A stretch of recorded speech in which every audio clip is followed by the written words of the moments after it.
აი ამაზე მეტი დაზარალება რა არის? ზედ ფოთოლი არ შეარჩენა თუ ნახობს ვინ იტოს.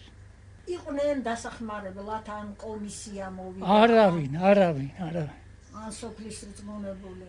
არავინ აქ არ მინახე არ მოსულა. ჩვენ ადამიანები არა ვართ ამ რაიონში? რატო არ უნდა მოგცენ დახები, რატო არ უნდა დაგვეხმარნენ? მაშინ ხმებსაც ნუ ითხოვენ დუშეთის რაიონიდან.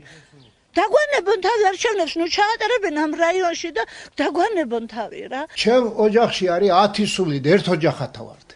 მეც ორი მეშოკი მეთქი და ერთი სული არის და იმასაც რა ვქნა კანონიაო გაეყარეო შვილებს.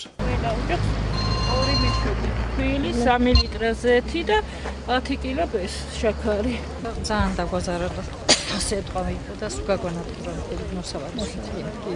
შვილი მყავს სარკე. გაკრიტი 5 წელი.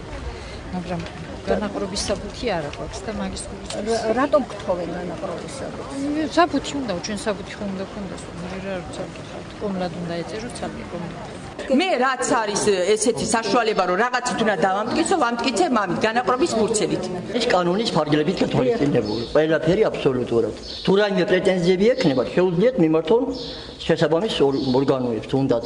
არა, თქვენ ხართ ადგილობრივ ხელისუფლება. კი, ბრალდებას ვინც დაგვიყენებს, მაშინ პასუხისგებაში მივაცემინებთ. ბრალდებას ვინც გვიყენებს, მე უკანონოდ არავის არ გავცემ.